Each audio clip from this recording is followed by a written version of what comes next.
Breaking news into CBS Sports HQ, Tiger Woods has withdrawn from the Northern Trust, citing an oblique strain. He pulled out just hours before he was set to tee off for his second round. Tiger had experienced back stiffness while warming up on Wednesday. He struggled in round one with a 4/75 that put him near the bottom of the leaderboard. So, right after he withdrew, news broke, and then this statement came out from Tiger. He said, quote, "I went for treatment early Friday morning, but unfortunately I'm still unable to compete. I'd like to thank New Jersey and New York fans for their support and remain hopeful I can compete next week at the BMW Championship." All right, let's bring in CBS golf analyst Mark Immelman, who is at Liberty National. So, Mark, Tiger has rested for 3+ weeks since he missed that cut at the Open. What was your initial reaction when he found out he withdrew this morning? Well, look, there was a modicum of shock, I'm sure, Casey, as everyone around the premises here felt. Obviously, he was the big draw playing outside of New York City. It was kind of the headliner, obviously, as you can imagine. But you know, judging Tiger, watching the performance at his last competitive event, the Open Championship, where the movement looked very ginger and very sort of methodical. He didn't look at his freest and at his best. And then in the practice day, Wednesday, I watched a little bit, and the golf swing just didn't look like it was at full speed. Now, you can understand that when one is in preparation. But yesterday morning, when he went out early, the conditions were perfect for scoring. And it was a laboring performance from Woods. I mean, statistically, it wasn't very good off the tee. The iron game, which is normally a hallmark of what he does, he missed a lot of targets. And then the putting suffered too. And if a guy's battling with something around your core, you know, the obliques, the glutes, all that sort of area, it's the wheelhouse of the golf swing. And so if you're having issues bending over a putter, can be difficult. And so I saw Woods struggling, and I was like, okay, well, you know, maybe this is just shaking off some rust. And so when the withdrawal came this morning, there was some shock, but, you know, now as one thinks about it, it makes a lot of sense given, you know, what he looked like leading into this Northern Trust. Yeah, and obviously he has a long history with injuries. Let's dive more into that oblique strain. We hear so much about the back with Tiger Woods, right? But you've coached both pro and college golfers. When you hear oblique strain, that means what to a pro golfer? Well, like I said, it's the wheelhouse of the golf swing. I mean, all those muscles that support you around the rib cage and your abs and your glutes and all that area is very interconnected. And the golf swing puts so much torque. You know, there's so much separation and differentiation between the upper and the lower halves of the body.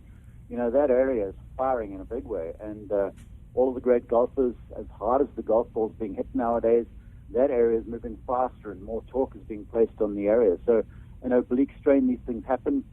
The tough thing about those still pulls, you know, in areas around the rib cage and the transverse muscles, you know, they're hard to get to, and they're hard to, and they're hard to heal, really. And you heard Tiger say he had some treatment, but it's one of those things that you don't get instant relief. And throughout the golf swing and bending over the golf ball, putting, you know, you can be really aware of it. So it's not a fun injury. It's not a fun thing to deal with. I just hope, really, for the Woods camp and for the fans, that this is not a repercussion of something a little more sinister, because, you know, obviously the back concerns are there, and Tiger warned us all of it, that he's going to have to play a lightened schedule. So I'm hoping the obliques weren't just countering for something else that was off, and that's my major concern. Right, and a lot of that will have to do with what we see at the BMW Championship if he indeed does compete. You know, we used to hear those whispers of, is Tiger done? Is the career over? Are we ever going to see him win on tour again? And now this injury, coupled with the neck issue he had earlier in the season, do you think those doubts could start to creep in again here for Tiger Woods? Well, yes, because, you know, people just want to see him play, and Tiger has, from when he was a kid, expressed the goals, which was to break Jack Nicklaus's major championship record and to overtake Sam Snead's all-time wins record. And, you know, he's so close. And then the Masters victory earlier this year, I mean, folks were seeing stars in their eyes, I'm sure, as the Woods camp were too. And since then, he's only played 4 events, and he's missed 2 of those cuts. So, yeah, the concerns will be there. And I think for Tiger, it's just a question of really managing things. But one thing's for certain, like a racehorse, you can't just come into a race without having run. I don't care if you're the favorite or not. There's something about competition and the mindset and the way the body performs under pressure when adrenaline is flowing. So scheduling for the next while for Woods is going to be a big deal, and he's going to have to find a way to sort of put together one or two events in between the major events and the World Golf Championships events and the Players' Championship to run himself into form. So I think the scheduling and the protection of the body is going to be the biggest deal. Absolutely. It's something that he has to really manage there. We're going to wait to see if he's going to play in the BMW Championship. But right now, today, the major news that Tiger Woods has withdrawn from the Northern Trust, the first round of the FedEx Cup playoffs. Mark Immelman, thanks. All right, let's bring in now the head of content at the 15th Club. That's Justin Ray. Justin, can you explain to us how Tiger can still be in the contention for the playoffs when there is that top 70 cutoff heading into the BMW, and today is withdrawn? Yeah, so he had racked up enough points throughout the course of the season, primarily through his Masters win and a couple other high finishes, notably at the Memorial, to where even with this withdrawal, he's currently projected 34th in the FedEx Cup standings. So he's safe. He's going to advance mathematically to the BMW Championship.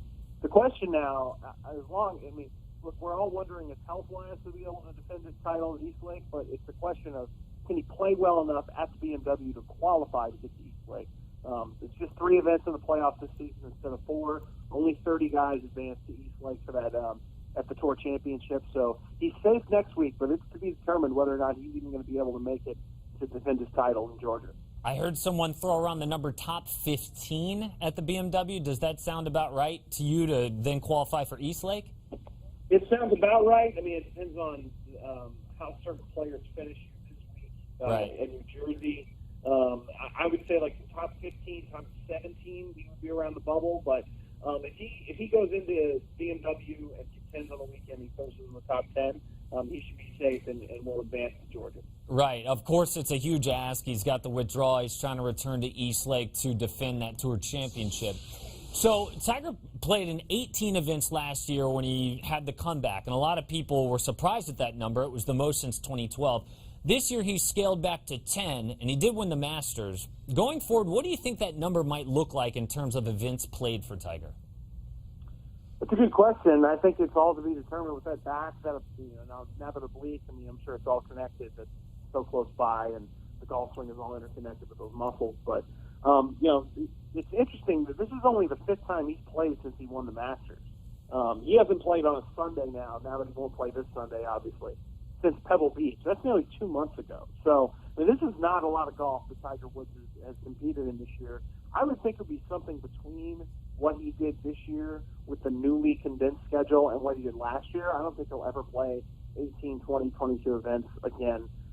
That's kind of a pipe dream at this point. But I would expect somewhere between maybe like 12 and 15 tournaments, a little bit more than we saw this season, but not quite as much as last year. But like I said, it's all health dependent, and you got to think there's a lot going on there with his body that's telling him to slow down if he's only playing in 5 tournaments this April. Right, 12 to 15 tournaments a year. That's not bad in terms of Tiger Woods fans who want to see him on their TVs. But when you say that number, I think the law of averages, right? And for Tiger, it's all about legacy, trying to catch Sam Snead's 82 and Jack's 18 majors. What does 12 to 15 tournaments a year do to those marks there for Tiger Woods? Well, he's only one away from Snead's mark.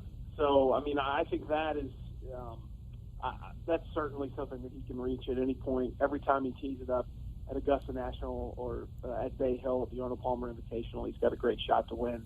So I think that's certainly within reach. Winning 3 more major championships or even 4 to break the record is a colossal ask. No one's ever won more than 2 majors after the age of 43. He would be rewriting more history to do that. And like I said, it all depends on his health. All depends on his back. I know that's the thing we've been saying about Tiger for it seems like 7-8 years now. But we'll see if hopefully this isn't a serious injury, and he can get back up there at the BMW and maybe contend at Medina, where he's had a lot of success throughout his career. It's a long shot, Justin, but then again, no one saw him winning the 2019 Masters, and few saw him withdrawing today before his second round at the Northern Trust. Justin Ray, head of content at the 15th Club. Thanks so much. All right, for those of you just tuning in, Tiger Woods has withdrawn from the Northern Trust after he shot a 4 over 75, and this is his statement. He said, "I went for treatment early Friday morning, but unfortunately, I'm still unable to compete. I'd like to thank the New Jersey and New York fans for their support and remain hopeful I can compete next week at the BMW Championship. Of course, Tiger Woods talking about continuing on with the FedEx Cup playoffs. When we come back on HQ, Doug Bell and Kyle Porter, who are both there to watch Tiger Woods at the PGA Championship and the Masters, with their thoughts. Breaking news into CBS Sports HQ, Tiger Woods has withdrawn from the Northern Trust, citing an oblique strain. He pulled out hours before he was set to tee off his second round. He had experienced back stiffness while warming up on Wednesday. He struggled in round one with a 4/75 that put him near the bottom of the leaderboard. Now he has withdrawn from his first tournament since Dubai in 2017. And here's what Tiger said in a statement. Quote, I went for treatment early Friday morning, but unfortunately I'm still unable to compete. I'd like to thank the New Jersey and New York fans for their support and remain hopeful I can compete next week at the BMW Championship. All right, for more, let's go out to Clemson because Doug Bell was covering the Tigers for us, but now he's going to talk Tiger because, Doug, you also report about the PGA Tour, and you were at the Masters and you watched Tiger at Augusta. So going back to when you watched him at the Masters, could you see this coming? I mean, he hasn't played well since, and now it looks like he's breaking down.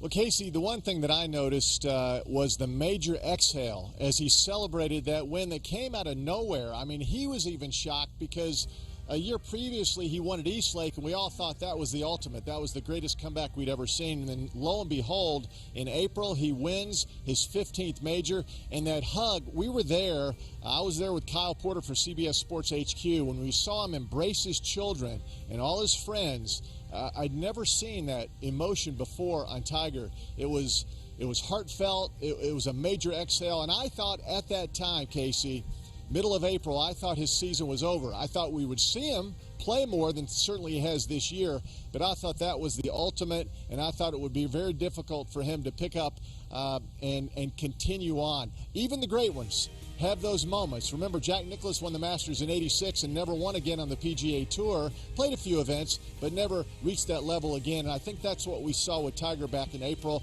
That was the ultimate, his 15th major championship. I do believe he wants to break Sam Snead's record, all-time victories, and he's one away from tying 2 to win.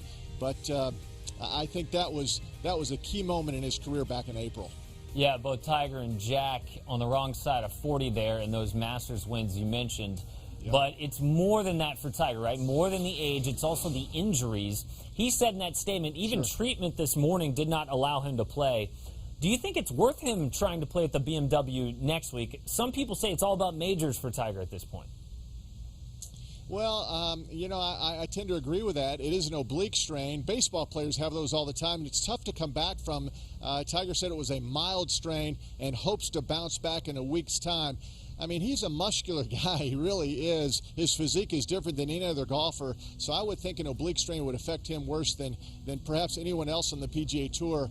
So we'll see. I think it'll be I think it would be huge if he could come back next week. I do not see it happening. You know, the one thing I noticed when he played at the Memorial, and I was there for PGA Tour Radio, and he finished top 10 there. That was his best finish of the 4 tournaments he's played since the Masters. And even though he played well, and even though he's 43, and he looks like a defensive back instead of a golfer, he walks like a man who's in his 60s. He walks very stiff, his back and his legs. It's very noticeable. So the future, it'll be interesting to see what the future holds for Tiger. You never say never. I never thought I'd see Eastlake.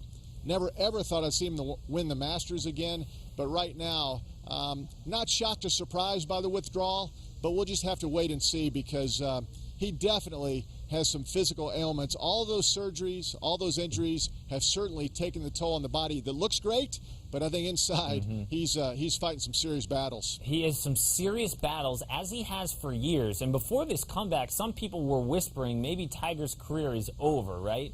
Tiger, of course, proved us all wrong, as he already mentioned at Eastlake and Augusta. But do you think those doubts will start to creep in for some again around golf?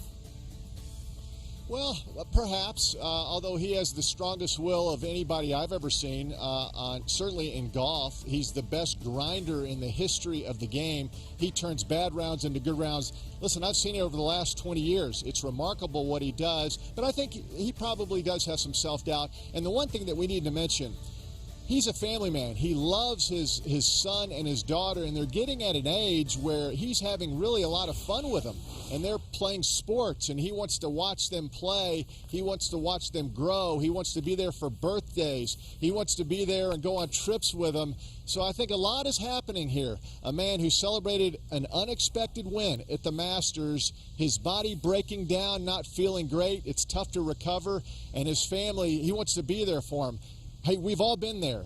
And the great one, Tiger Woods, is experiencing these emotions. And I think we're just all witnessing what is unfolding right now. Right. Well, you were there to witness one of the best moments in sports history, the 2019 Masters, and now here lending perspective on the day Tiger Woods withdraws from the Northern Trust. Thanks, Doug. All right, so let's take a look at some Vegas odds looking forward toward career majors by 2025 for Tiger Woods, according to Westgate. You can see the over-under of 15.5. He's at 15 here. Basically, will he win another major? He is not favored at all to win another major. How about catch and pass, Jack? The over is plus 2,000 right now in Vegas. All right, with more, let's check in with golf writer Kyle Porter. Kyle, last year, Tiger Woods played 18 tournaments, and the shout around golf was Tiger is back. Do you think we rushed to say Tiger is back and the worst of his injury woes are behind him?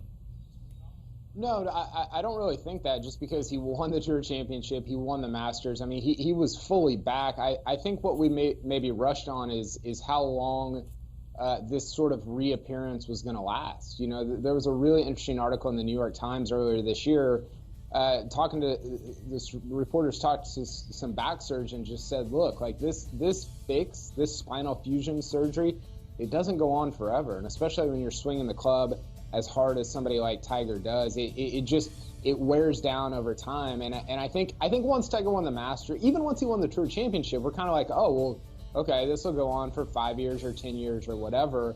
And we sort of forgot that his spine is fused together and what the implications of that are over time. And I think, you know, maybe some of this, like what you're seeing, the WD at the Northern Trust, is a little bit of the fallout from that. And I think it's going to be really interesting to see, you know, kind of how that evolves going into 2020 and beyond. We have up on the screen right now the different injuries, and you only see oblique right up there at the top once. We know Tiger has tweaked with stuff. He changed his putter for a bit. He also changed his swing. Do you think that change in swing could have contributed to this? I mean, it could have. You know, I think oblique is basically just terminology for, like, my body really hurts right now. You know, I think you kind of just pick a body part. And, I mean, look, like we saw Tiger at the Open. He looked brittle. He looked older than he actually is. He looked that way yesterday, even at Liberty National. He just does not look good as an athlete, you know, like we're used to seeing him and other guys like, you know, Brooks Koepka and Dustin Johnson look. So I think it's sort of like just, you know, pick a body part, throw it in there, and it's sort of a name for just the fact that his body as a whole is pretty broken down. Kyle, I know your favorite event every 2 years is the Ryder Cup, but we've got the President's Cup coming up next month, and Tiger would need to select himself as a wild card to be a playing captain. What are your thoughts here just before Australia? Yeah, I think he's 12th right now in the President's Cup standings. That'll probably change this weekend, and it will change up until after the BMW Championship, which is next week, where the top 8 are automatic selections. So Tiger is not likely to be in that top 8. He won't be in the top 8 if he doesn't play in the BMW Championship. So he would have to be a captain selection. I don't know, man. I think he really enjoys being the captain. I think he enjoys the strat. I think he enjoys every part of being the captain of a President's Cup team, of being a Ryder Cup vice captain. I don't think he will select himself because it's not wise for him to be playing in events that for him are meaningless. It's not a meaningless event.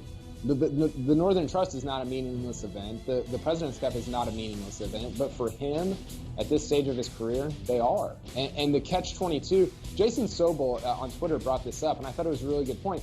The catch-22 for Tiger is he doesn't want to play too much, but he can't play enough to kind of knock off the rust so that when he does play, he's used to it and he's playing well. So he's in this kind of purgatory of like his body's not well enough to practice and play a lot, but then when he does play, he's not good enough because he hasn't been practicing and playing a lot. So that's kind of the unfortunate reality of where we're at with Tiger right now. And you suggested online that maybe Tiger should only play the majors because that's what it's all about in terms of legacy. Obviously, that's not realistic, right? You bring up the point about him shaking off the rust. What do you think is a good amount of events for Tiger to target year after year going forward? Yeah, it's a great question. You're right. I don't think playing just the majors is realistic. I don't think he's going to do that. But I think this was his 10th or 11th event of the year. I think 8 for the year is not unrealistic. I think we could see that. I think, maybe an event or 2 before the major and then playing the major, and there's your schedule. And so, I don't know. This is only his second non-major since the Masters, which is crazy because it's been over 100 days since the Masters, over 3 months since he won at Augusta National, and we've only seen him twice at non-major championships. So I think 7, 8, 9, somewhere in that range is a schedule that maybe his body could withstand. I mean, his body isn't withstanding it this year, and it's only been like 10 or 11. So that part of it, to me, is going to be really interesting going forward. Before we let you go, should we just forget Tiger Woods playing in the FedEx Cup playoffs from here on out? I mean, you just mentioned 8 tournaments a year maybe would be proper management. How could he go 3 weeks back to back to back here to try to win the FedEx Cup? How is that possible? Well, I don't think he should. I mean, what does Tiger have to gain by winning a FedEx Cup? It's like, okay, another 15 mil or whatever. Like, does he need the 15 mil? I don't know. Probably not. He said this his whole career, and it's more true now than it's ever been, of like the majors are the only thing that matters. The only thing that can change Tiger's legacy, like, is his legacy changed by winning a BMW Championship? No, it's not. Like, it doesn't matter at all. And if that's what he cares about, his legacy and what people remember him by, then yeah, don't be playing in the middle of August when the next major is 250 days away. I mean, I'm totally on board with that. That's an unfortunate potential outcome for the PGA Tour because they really value the FedEx Cup. There's a lot of money involved, a huge sponsor. But for Tiger's, Tiger's done enough for the PGA Tour and for golf as a whole. So I don't know that he needs to be worried about kind of that aspect of it. Yeah. All right. There's Kyle Porter with reaction. I'm sure a whole lot more to come on the First Cut podcast with Chip Patterson, too. Thanks, Kyle. All right, before we go, some recap of the breaking news that Tiger Woods has withdrawn from the Northern Trust, the first leg of the FedEx Cup playoffs. In his statement, he said, "I went for treatment early Friday morning. Unfortunately, I'm still unable to compete. I'd like to thank the New Jersey and New York fans for their support and remain hopeful I can compete next week at the BMW Championship." A lot more on this throughout the day on HQ. We'll be back.